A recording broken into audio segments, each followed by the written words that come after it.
Because Apple and Facebook are basically taking chunks out of each other. Now, last week we covered how Facebook was going after Apple. Well, Apple have struck back at Facebook. Tim Cook, on Thursday, essentially linked Facebook's business model to real-world violence and reducing public trust in vaccines.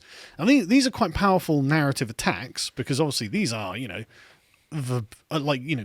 are the way that in which other social media, like, the alternative social media platforms are being deplatformed. That's how they legitimize it.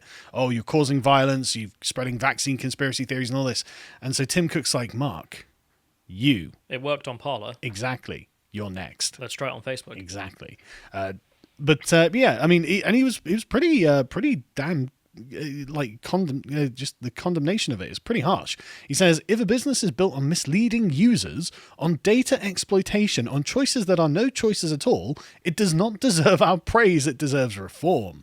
It's like, really, a business built on misleading users. That's his description of Facebook. I mean, he didn't name Facebook exclusively, but expressly, but you know that that's who he's talking about, right? And it's like, wow, that's a hell of a statement, really.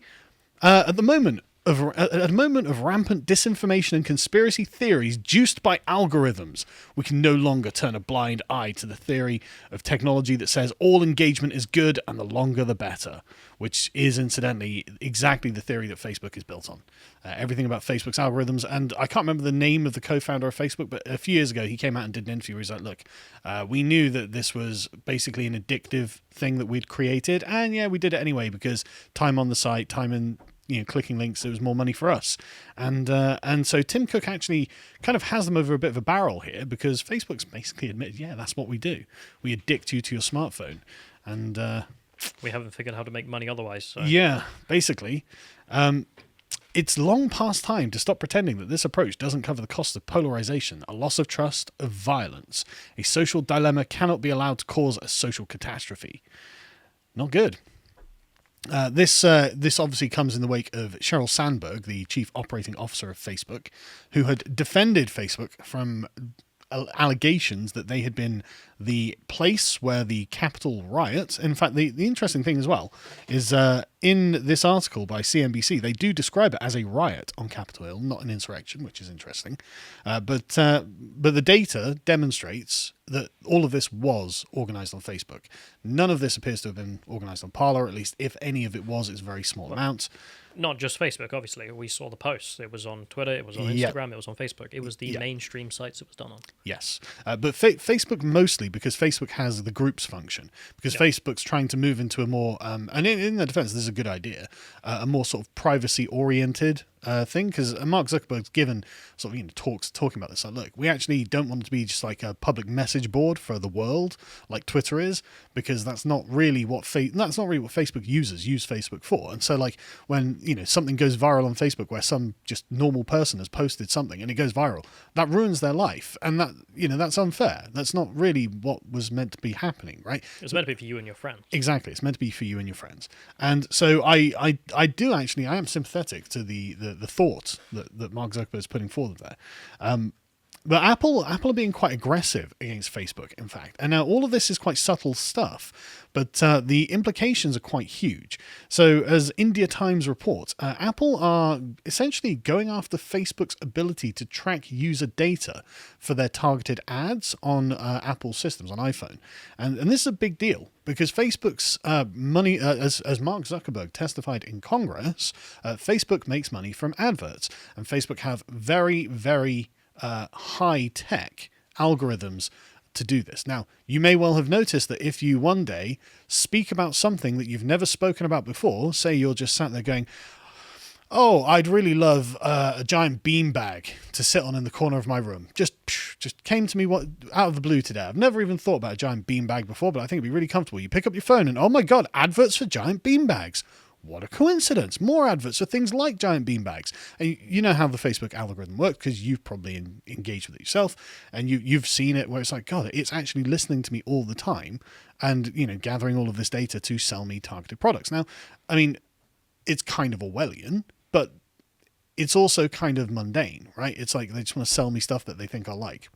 There is a utility to that, which is its defense. But again, I personally don't want them listening to everything that I say, even if it's not with nefarious intent. But so Apple for some reason, and I don't actually know why, Apple are so obsessed with user privacy and user data privacy. Because again, Facebook, when it came to the Capitol riots, well, that was organized on Facebook. Facebook just handed all this information over to the FBI. Apple took it to court and won.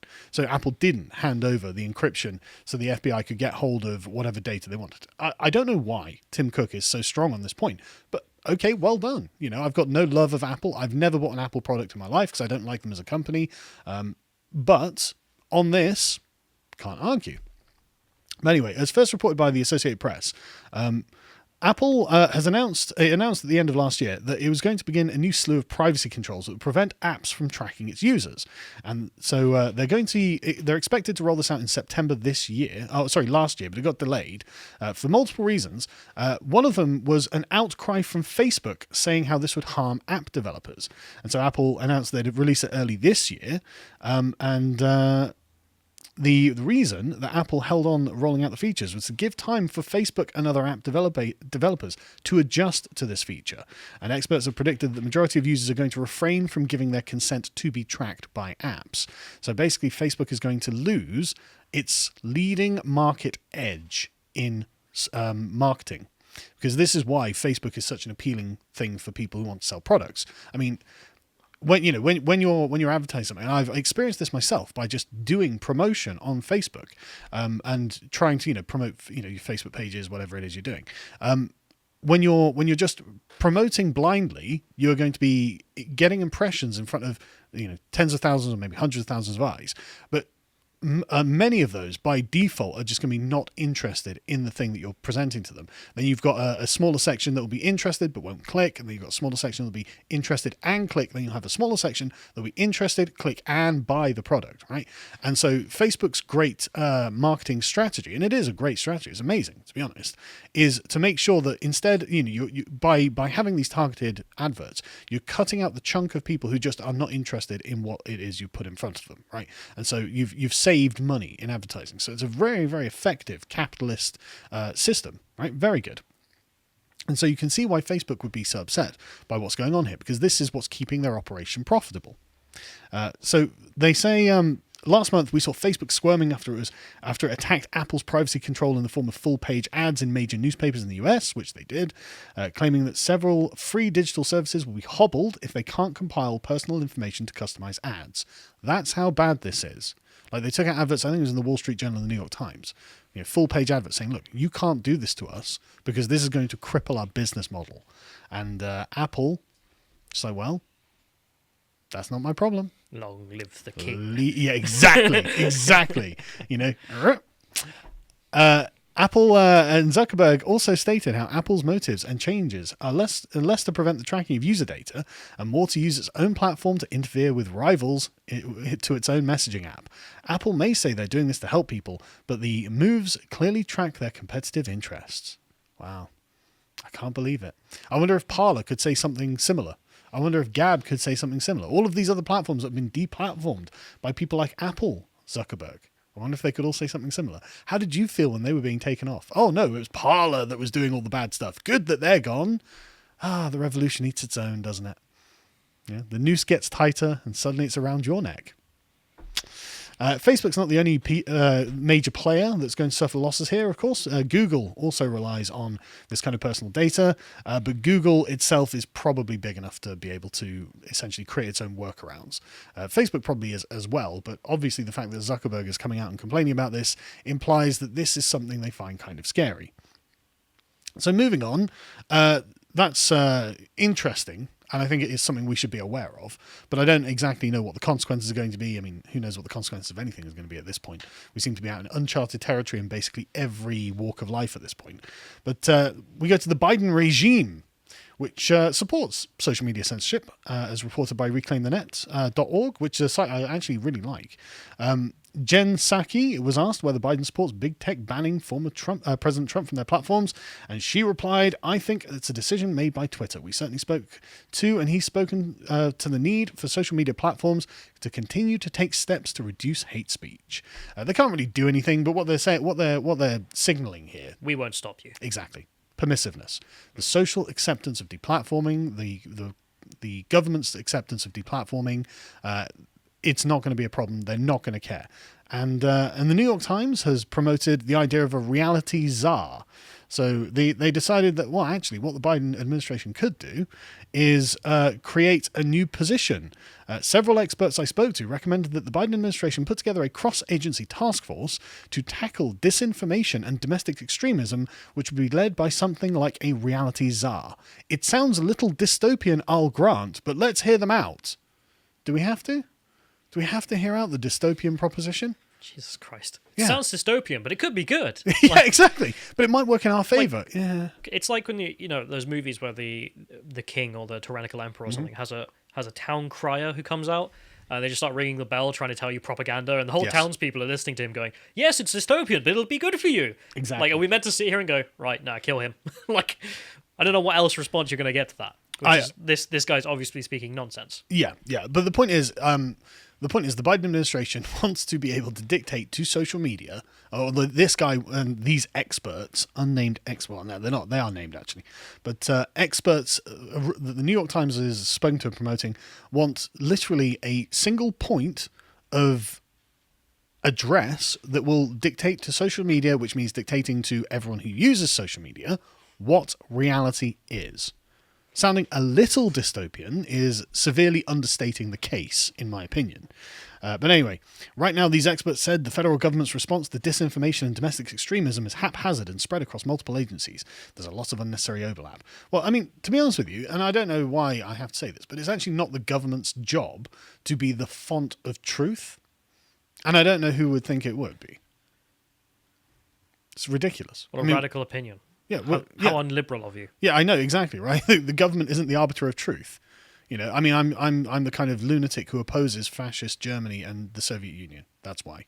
And I just don't think we should follow their methods, which is exactly what the New York Times is proposing. But yeah, so various researchers, Renee DeResta from the Stanford's Internet Observatory, gave 2 examples, blah, blah, blah. Don't know if we need to go into that, actually. But basically, you know, they've got loads of proposals, but who cares, right? Because the point is, it's tyrannical, it's totalitarian, and as Sebastian Kalata, Poland's Deputy Minister for Justice, pointed out, it is not democratic, it is bolshevik, which is exactly correct. And man, do I like this guy. I like the way he has framed all of this. So I'm going to read out a few quotes from him, because man, Poland is leading the charge against internet censorship, presumably with feathered wings on their backs that create a harrowing noise for the enemy, right? And honestly, it's great. So he says, he told Breitbart that Poland has real concerns about cancel culture and is legislating against it. The pressure from the far left has developed from soft political correctness into a much harsher phase, that of cancel culture. It is very worrying and is more reminiscent of Bolshevik standards than democratic ones. Perfectly spoken. I mean, that's basically summarizing everything we've been saying for the last 5 years. You know, that is fantastic. And I hope if they're watching, good job. Cancel culture aims to make people afraid to express their opinions. The signals from the left are clear. If you do not agree with us and you criticize us, the system we have created will not only get you fired, but will also limit your access to certain services and products. Kalata said that the neo-Marxists, calling the shots within the cultural institutions like the mainstream media and Silicon Valley, were using the methods which are much closer to those of Soviet Russia than social democracy. He cited the case of now cancelled but until recently the most successful author on earth, J.K. Rowling, as an example of the power of cancel culture, noting simply, slowly but surely the revolution devours its own children. I like this guy. Yeah, it's very, very much harmonizing with our wavelength. I'm really enjoying it. And of course, Poland's prospective parliament-appointed free speech board could demand social media networks reinstate the accounts of wronged polls and levy fines of up to $14 million per offence in cases where they refuse to comply. Ultimately, he explained, freedom of speech needs to be defended from censorship. Brilliant. Can't endorse it more firmly. That is fantastic.